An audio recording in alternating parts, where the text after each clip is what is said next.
My very essence begins to wane. Sweet, sweet agony.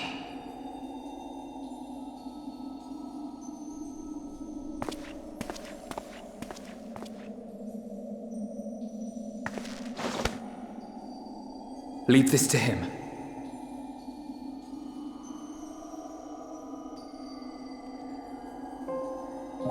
Come to deal the coup de grace.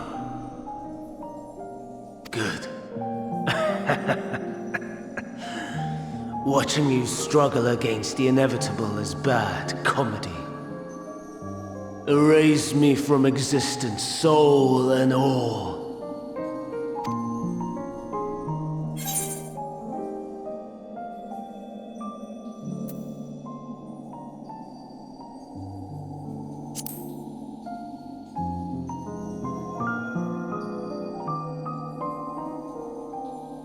How would you know that name?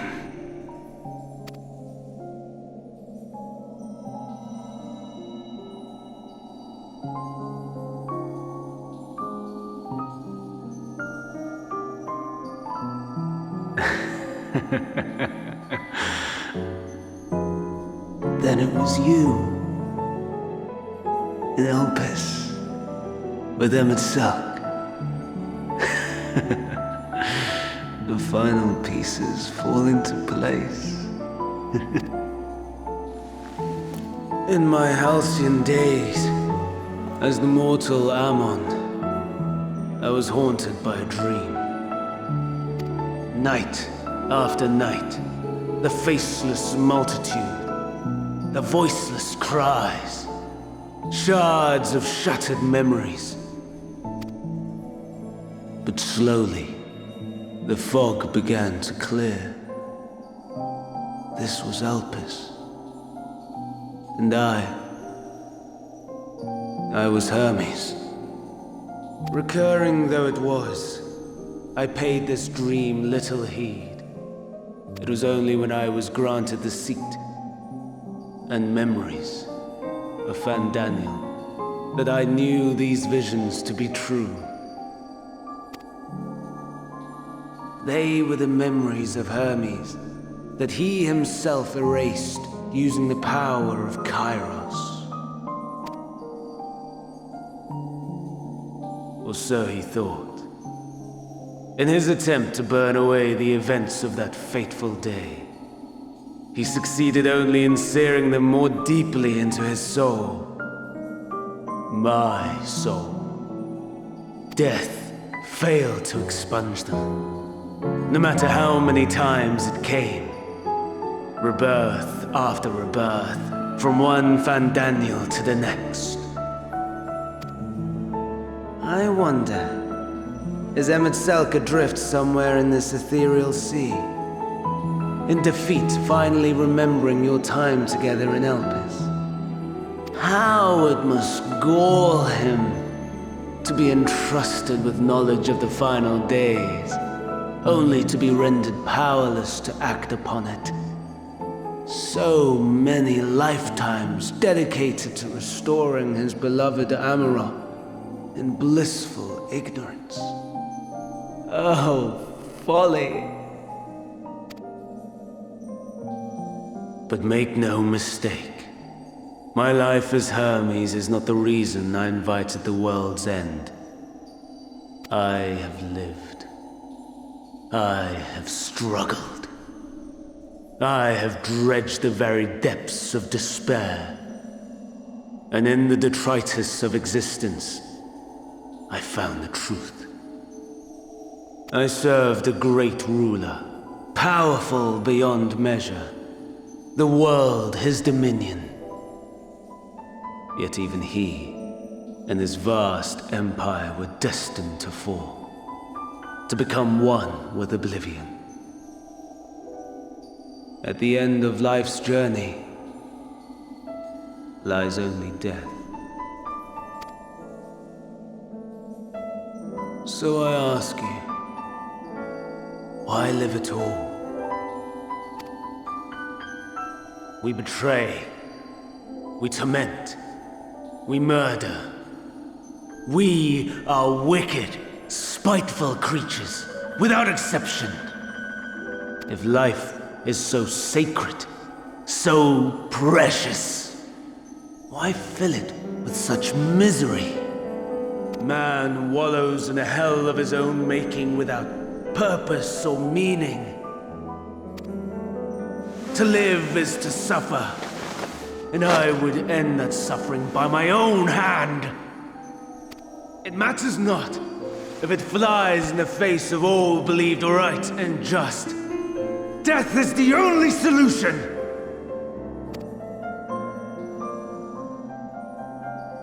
That is my truth, my answer to the question. And yet, even as the words pass my lips, I am filled with doubt. Has my search reached its end?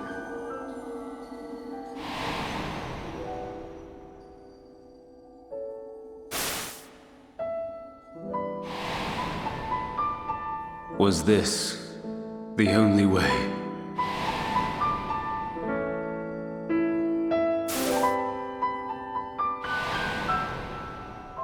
After all these years,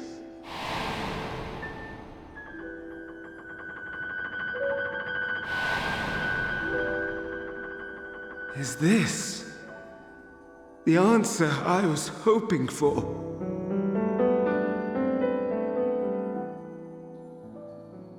The lamentations of the damned. How it vexes me to see your conviction falter at the last. Fantastic. Still clinging to existence, I see.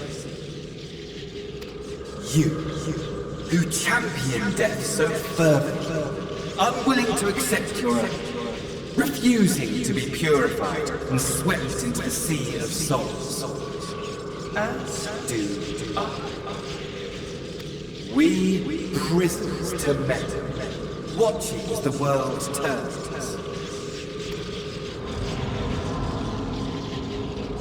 Though unlike me, you will be spared the ignominy of having your corpse made a puppet, dancing to another's tune. Is that Eorzea? How very astute. But let me be clear, I have not come to consort with the likes of you. Nor have I come to bemoan the state of the world following my untimely demise. In fact, I delight in mankind's downfall and the anguish it brings the savior of the savages. If I played some small part in the chaos, all the better. Not that I was in any position to resist. But to be made accomplice to the betrayal of Lord Xenos. I would die 1,000 deaths to exact my vengeance.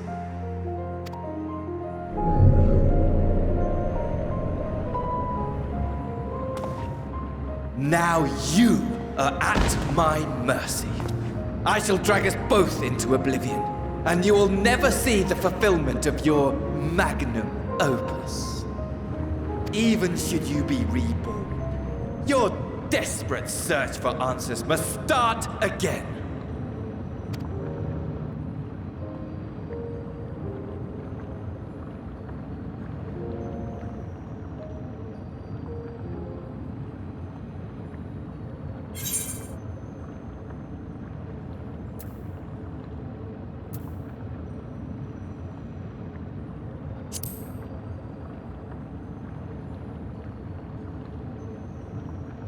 Even here, even now,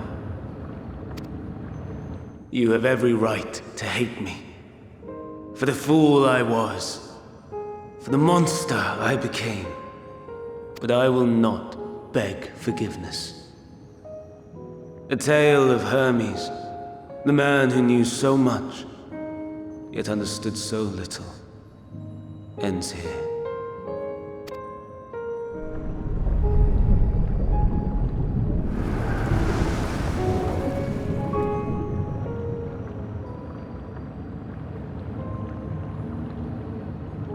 Don't try to follow me. I had more of you people than I could stomach in life. Never mind in death. Likewise, I pray we do not meet again. You had better hope not.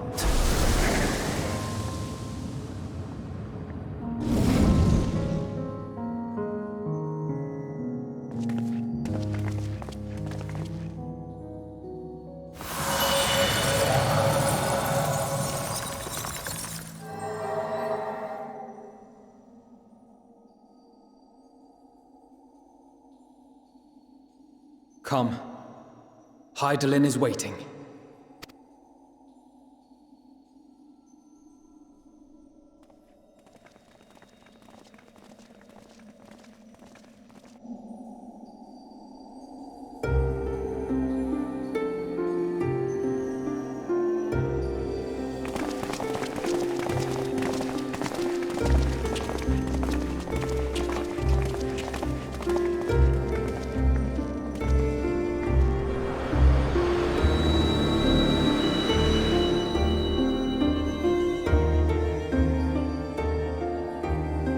Brave travelers, I welcome you.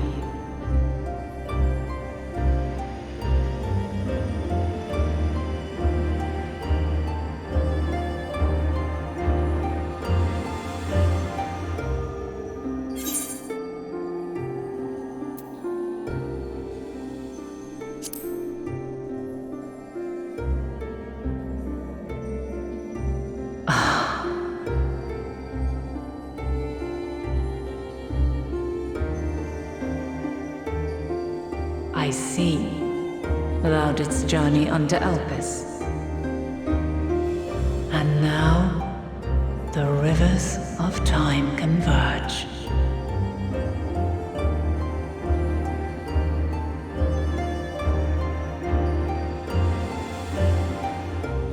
I know why you have come, yet I would hear you speak your reasons all the same.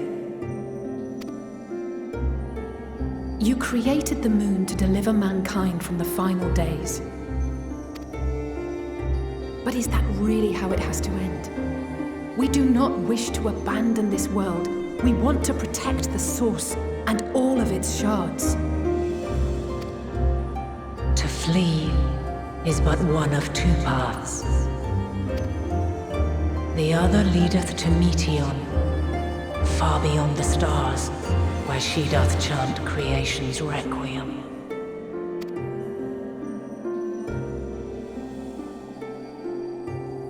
Her domain is formed of dynamis, pure, absolute, where emotion and memory govern all. Ether will avail you naught. Meteion hath gathered the pain and despair of countless stars, and to go unprepared is to go unto your doom. We'll beat her. We'll win. I swear it. Is what I might have said, once. After everything I've seen, all the times I've succumbed to my own anger and fear. I can no longer pretend that courage and faith will be enough. But are we truly so powerless? That our only choice is to flee? Far from it, my child. Long ago, the inhabitants of myriad stars, many more prosperous than Aetherius, sought to free their worlds from life's woes. Sorrow and anger, conflict and hostility, despair, and even death itself. But as Meteion reported, every attempt ended in failure. Darkness abideth within every living being and can never be cast out. Neither reason nor faith can challenge this immutable truth. To live is to suffer. And in suffering, find strength and purpose and hope. As you have done so many times before. Thou dost pursue an impossible dream, yet knowing this, you pursue it nevertheless. And thou hast learned to depend on others as they do thee. Thy yearning for the power to save the powerless hath ever driven thee to greater heights. Thou hast grown strong. Though those closest to thee no longer walketh by thy side, their love remaineth thy guiding light. For duty's sake, thou hast been bound by truths unutterable time and time again. Yet thy heart hath never wavered, as thy companions will attest. In thy pursuit of mysteries great, all thou believest is brought into question. Undaunted, thy thirst for knowledge remaineth unquenched.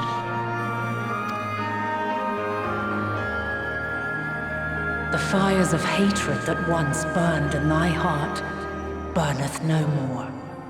From their ashes doth spring the light of love, warm and pure. As witness to black calamity, thou despaired at man's helplessness.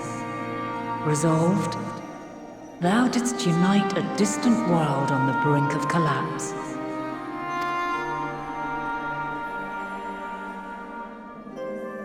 And thou, my champion, when all did seem lost, thou never abandoned hope. For every trial and every foe that did bar thy way, thou hast proven equal to the challenge, drawing courage from the many bonds forged on thy journey. You have all known despair, and though the end approacheth, you walk on, heads held high. Therein lieth your power, the strength to silence the song of oblivion. Then there is a means to confront her. Yes, if you should prove yourselves worthy. Hark!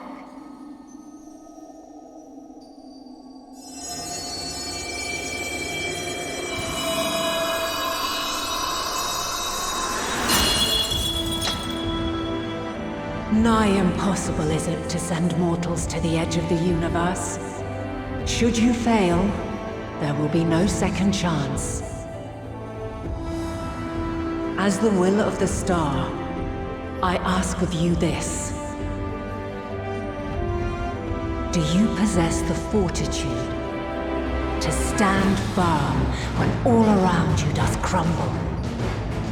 Do you possess the faith to vanquish despair itself? Should you lack the strength to best a supreme deity, I cannot allow you to make the journey. You must leave this star and never return.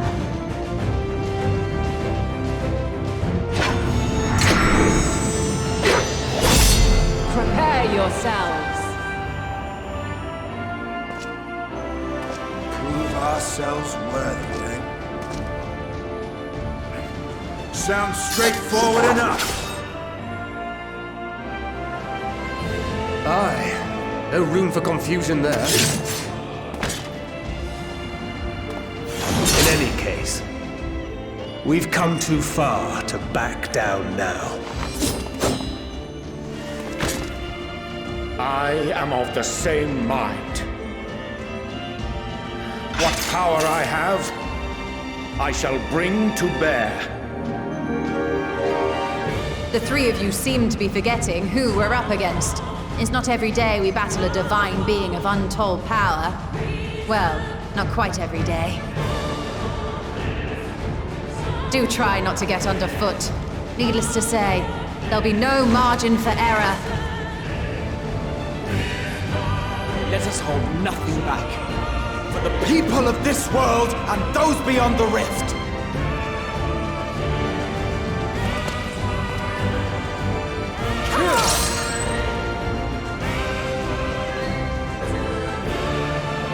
Alas, the question I posed to thee in Elpis hath remained unanswered these long years. I would hear thy response, warrior of light. Shouldst thou emerge victorious?